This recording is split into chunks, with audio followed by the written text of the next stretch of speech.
Ladies and gentlemen, gentlemen and ladies and gents, I want to take time to thank all of you for the caring and the concern and the caring that you've had over the last couple of months. It has been a very interesting time. A lot of stuff learned, a lot of stuff gained, and for a lot of reasons it was done for you. Please understand, we'll talk about that at another time. I have a meeting because a lot of people have, for some reason, lost faith. Because I was gone for just but a moment, a lot of people lost faith. Oh, I need to let you guys know, as I told you back in December and again in November, all the charges dismissed. Why? Because they didn't have any evidence. They want to play. I don't mind them playing. But let's just say I'll explain everything, all what I did, how I did it, what happened, why it happened, and how my God, the God that I serve, has allowed this individual to be victorious. But we'll talk about that at another time. I want to let you know that I'm going to be revamping things within the organization. We're doing the structure in the organization and the origination and all of that stuff. Now, those of you who are QPAC, SatPac members, please understand you're called members for a reason. We will let you know more about that in the future. Each of you have a small stake, but a stake nonetheless in the corporation organization that was formed together. You didn't know it, didn't pay for it, didn't even anticipate it, but I told you were going to be getting more out of this than what you could have ever have put into it. So I tell you what, I'm going to pause you for just a brief moment. No, we can do that because it's just R&B playing in the background. So let's do it this way. It's R&B instrumental. We're going to do the instrumental things from now on, okay, y'all? It's just for the moment, okay? Because I ain't lost my soul. You ain't lost yours? No, man, I ain't lost my soul. I'm telling y'all I ain't lost my soul. Where'd you get it from? Oh, I went and borrowed it from homie down the street. You know, he's right there on the corner, got his trunk up and everything. He's selling it right out the trunk of his car. He's selling it out the trunk of his car? He's selling it right out the trunk of his car. Now, y'all hold on. We want to do something because some of y'all didn't understand me, okay? Y'all didn't understand me when I told y'all about some things, so I'm going to let y'all know. We're going to do like I did the people yesterday. We're going to do arbitration. A-R-B-I-T-R-A-T-I-O-N. Arbitration. You see that right there? Now, let's do award. A-W-A-R-D. Arbitration award. Okay? Now, let's do meaning. Because we need to know what the meaning of an arbitration award is, because many of y'all don't know. Now, some of you guys have been having arbitrations done by the organization known as the SitCon Arbitration Association. Up until, I think it was July or August of last year, I was not a part of SitCon Arbitration Association. I could not be a part of it in my own conscience. Don't care what anybody else thought, but I was not going to let there be a conflict of interest, so I pulled myself and kept myself away. I only gave instruction, guidance, and help in the course of how the organization operated. Why? Because we had to make sure that we did everything above par. Now let me make sure you guys understand what an arbitration award is. This right here is not what an arbitration award is. Dang it, I hate it when that do that. But that's because I'm still using Torch browser. And as long as I'm using Torch browser, that's going to happen. Okay? So what I want to do is that I want to go copy, and let's do it this way. I know what to do. There we go. We're going to put it in Frugal. Okay. Now I got to do this real quick, and we're not going to take very much time because I got less than 15 minutes before I have to be on that call. Okay. An arbitration award is the award granted by the arbitrator in their decision. Okay. Now watch this.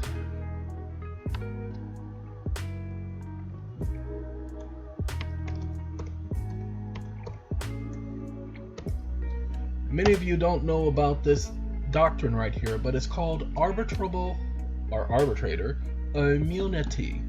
It comes from what's known as the judicial immunity doctrine. Arbitrators, as long as they do their job right, they are immune. Some of you have been hearing about people trying to attack the arbitrators at SAA. Do not worry about that. We've got that in hand. We're going to tell you everything you need to know in order to take care of those decisions that the courts have made because they've been attacking SAA and the judgments that they've made. But please, just hold on, bear with us, okay? Now look, Can a mediator be an arbitrator? Yeah, arbitrator immunity extends to anyone who acts in a decision-making process to perform a judicial act. So an arbitrator or arbitration organization acting in a capacity of an arbitrator organization. Oh, I'm sorry, let's do this. Okay, whew. I'm so glad we got that taken care of, because I didn't know if y'all were going to be able to handle that. That's what I'm reading right here. Arbitrator and arbitration organization acting in the capacity is immune from civil liability to the same extent as a judge of a court. Why? Because an arbitrator is a judge, and the arbitration hearing is a court hearing. Excuse me, same extent as a judge of a court in every state, not just in this stupid state, acting in a judicial capacity. But the immunity afforded by this section supplements any immunity under other law. Yes, because there is immunity of arbitrators under law. No matter which country you go to, no matter what state you go to, they have to protect the arbitrator. And as I told you, it's called the doctrine of arbitrable immunity. Okay, please understand, I went to get an education. I went to get my PhD, my master's, and my doctorates, and my thesis in what I needed to perfect. And that was this understanding of this process, that as of Monday of this past week, they're trying to change this thing called the Fair Act, trying to claim that arbitration is a bad thing, bad thing, and we're not going to fight it. Go right ahead and do what y'all do, because whatever you do now won't affect whatever was done before, because all of our people paid attention. They went ahead and got their contracts signed and done before you changed any law. They went ahead and had their arbitrations done before you signed any law, and everybody who had their arbitrations vacated or violated or trespassed upon will be included in the several suits we'll be bringing before the Supreme Court. But we are in the appeals court right now, so you're just gonna have to wait. We're only bringing up constitutional issues. We're not bringing up the fluff, any of that other junk that they're talking about. Now, I just wanted to show you that because a lot of people don't have any faith. I'm not doing anything that I don't know what I'm doing. For instance, we tell people about this.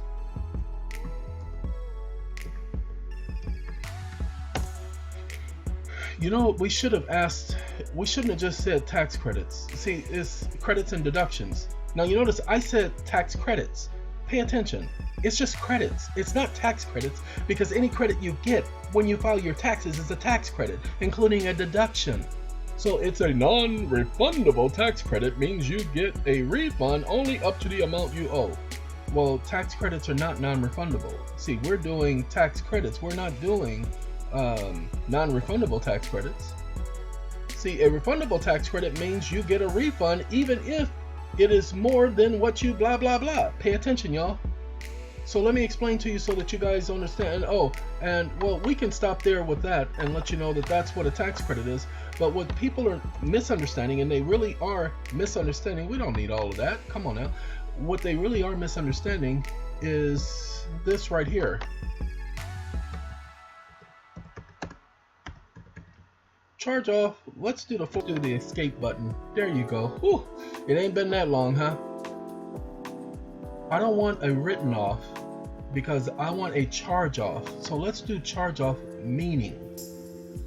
Simply put, a charge off means that the lender or creditor, which is you, those of you who have arbitration awards, and those of you who have those contracts, or a creditor has a written account, or has written the account off as a loss, and the account is closed for future charges. Okay, they can't charge you anymore. Not interest, nothing. It may be sold as a debt buyer or transferred to a collection agency. Ladies and gentlemen, your tax credits, once you notify the party, hey, you owe this debt, you got 30 days to pay. At least 30 days. You can't do 10 days. You ain't got no 15 days. No, at least 30 days.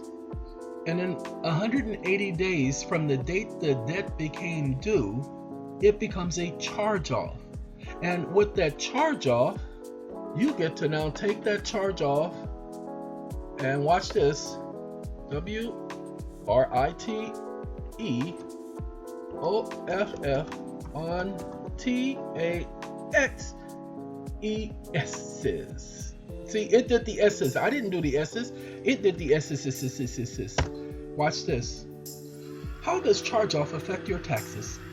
The IRS may count a debt written off or settled by a creditor as taxable income. Ladies and gentlemen, again, I have not looked this up. I already know the information. I'm just showing it to you that when you have a charge-off, you are needing to understand that it is taxable income. Why? Because you're the creditor. You receive credits for the amount of debt that is not paid. If you settle the debt with a creditor for less than a full amount, the creditor writes off a debt you owe, and you might owe money to the IRS. The IRS treats the forgiven debt as income, on which you might owe federal income taxes. Pay attention, please. That's what your arbitration award is. It is a debt. You are the creditor. And after 180 days, you can write it off if you know what you're doing. I haven't given you all the information. You have to withhold Social Security. You have to withhold, what is that stupid? Medicare. And you have to withhold income taxes. Social Security, Medicare, and income. Ladies and gentlemen, there is a problem. I've had COVID twice, so there is an issue with trying to remember things, having words on the tip of my tongue and not being able to say it. It's also an issue with breathing. You'll hear me catching my breath every once in a while. Not seriously, but you'll hear me inhaling, because I've been waiting to exhale. Anyway, don't worry about it. I'm all right. It was a very unique experience, and like I said, I'll explain it to all of you. I just wanted to do this video real quick, share it with your friends, let everybody know that there is more information to come. We're going to do more talk about the income tax. We're going to do more talk about how all of the SAT-PAC members, all of the SAT-PAC, QPAC and SAT-PAC members will receive tax credits. And I'm not talking about 10,000, 20,000. It will be at least 100,000 for each of you. That's what I am doing. That's what I'm doing. Why? Because I'm the creditor of quite a substantial amount of taxes in the form of credits, in the form of the government hasn't paid. So it becomes government obligations. I will explain it to you later. If anybody wants to say it's a scam, it's a scheme, and they want to do all of that, let them bring it. Because I'm showing you their laws. I'm not showing you mine. These are not my websites. I've not looked this up before, people. Exactly the way you see me writing this in right now, I've not looked this up before, ever. I've looked up tax credits before on a computer for you guys, but I haven't done it on my own. I think we did it yesterday. I just typed it in, but I didn't do it to research. I'm not researching any of this. I'm not researching charge-offs and all of that stuff. I already did that. We did that over at that other organization. So I don't want to make this too long. I just wanted to let you know what's coming, the information. We're going to be handling child support, so bear with us. Many of you have been trying to dial the phone number at SATCOM, 1-844-SATCOM. Okay, 1-844-SATCOM. That's fine. We're going to start answering that, but not just yet. I have to get back in the swing of things. It's only been 2 days. Literally, just only 2 days, everyone. I'm sorry it took me this long, but I had to re-establish computers and reset things up. I got a Macintosh sitting next to me that I'm programming and familiarizing myself with, because I ain't doing no Mac before. Okay, I ain't even did no cheese, so y'all just gotta bear with me, okay? This is just letting you know that I am not stopping. Go back, do some research, look at all the so-called gurus who were before me, and look how they're gone. They're not doing videos anymore. They're not helping you guys anymore. They learned their lesson. I'm sorry, I got a hard hit. My mama told me I had a hard hit. My daddy told me I had a hard hit. My big brother tells me I got a hard hit. And my God tells me I got a hard hit. So I got a hard hit. I don't learn, y'all. I ain't learned my lesson yet. As long as he protects me, I ain't learned my lesson yet. It's time for me to set an example for the rest of you. Alright, ladies and gentlemen, I have a meeting I have to get to. I wanted to make this real quick, so I'm going to go ahead and end this real quick. I hope all of you have a very good day, have a very good life, have a very good night. It'll probably be about a week before you hear from me again, because I have to start putting the videos together, the new EON channel. There will literally be an EON channel style YouTube channel of its own, separate from YouTube, separate from all these other little social medias. And I'm so glad that I didn't get any of the organizations part of social media. We were starting to go that way, but I'm so glad we didn't. All right, hey everybody, you all take care. Again, I will explain everything in due course, in due time, but I want to thank all of you who cared enough to worry, who cared enough to care. Thank you very much. You all have a very good day, have a very good life, have a very good night, have a very good, goodbye.